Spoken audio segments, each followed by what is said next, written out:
Salam sejahtera untuk kita semua. Perkenalkan, saya Sri Nurtati Ritonga dengan NIM A1A322046 dari kelas R003 mata kuliah Hukum Perdata. Nah, di sini saya akan membahas mengenai analisis satu buku Hukum Perdata dengan judul Hukum Perdata Mengenai Orang dan Kebendaan karya Profesor Dr. Ketut Oka Setiawan, SH, MH, CN. Nah, analisis umum buku-buku perdata mengenai orang dan kebendaan merupakan salah satu karya penting dalam bidang hukum karya Perdata Indonesia. Dalam buku ini, penulis menjelaskan dua pokok bahasan utama, yaitu hukum mengenai orang dan hukum mengenai kebendaan. Keduanya merupakan aspek mendasar dalam sistem hukum perdata yang mengatur hubungan antara manusia sebagai subjek hukum dan benda sebagai objek hukum. Nah, pada bagian pertama, penulis membahas hukum mengenai orang. Dalam konteks hukum perdata, orang tidak hanya berarti manusia secara biologis, tetapi juga mencakup badan hukum seperti yayasan, koperasi, dan perseroan terbatas. Orang dalam hukum disebut sebagai subjek hukum, yaitu pihak yang memiliki hak dan kewajiban. Penulis juga menjelaskan tentang kecakapan hukum, yakni kemampuan seseorang untuk melakukan tindakan hukum yang sah. Misalnya, anak di bawah umur atau orang yang berada di bawah pengampuan dianggap belum cakap bertindak hukum tanpa perwakilan. Buku ini turut membahas status hukum seseorang, termasuk status dalam keluarga, kewarganegaraan, dan kebebasan. Hal-hal seperti kelahiran, perkawinan, dan kematian dijelaskan sebagai peristiwa hukum yang memengaruhi kedudukan seseorang di mata hukum. Nah, selanjutnya, pada bagian kedua, buku ini menguraikan hukum mengenai kebendaan. Dalam hukum perdata, kebendaan diartikan sebagai segala sesuatu yang dapat menjadi objek hak milik. Penulis menjelaskan pembagian benda menjadi benda bergerak dan tidak bergerak, serta benda berwujud dan tidak berwujud. Pembagian ini penting karena berpengaruh terhadap cara memperoleh, memindahkan, ataupun melindungi hak atas benda tersebut. Buku ini juga membahas hak kebendaan seperti hak milik, hak guna, hak pakai, hipotek, dan fidusia.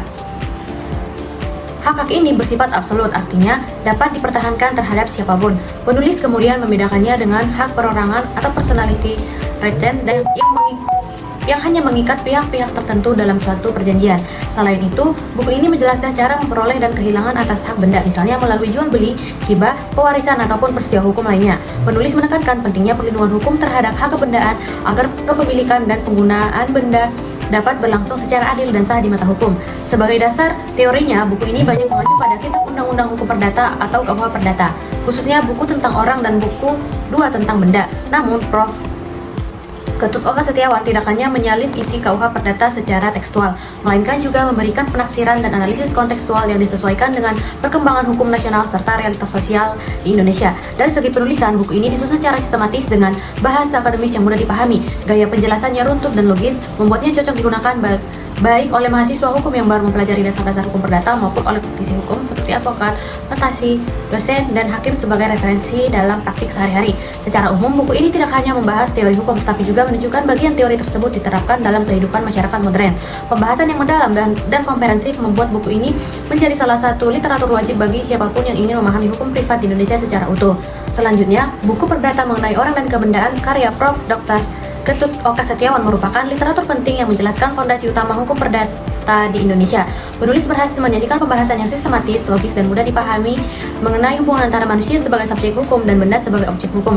Melalui buku ini, pembaca diajak memahami bagaimana hukum mengatur hak, kewajiban, serta kepemilikan benda dalam kehidupan masyarakat. Penjelasan tentang kecakapan hukum, status seseorang, hingga hak-hak kebendaan memberikan gambaran menyeluruh tentang bagaimana hukum bekerja untuk menciptakan keteraturan dan juga keadilan.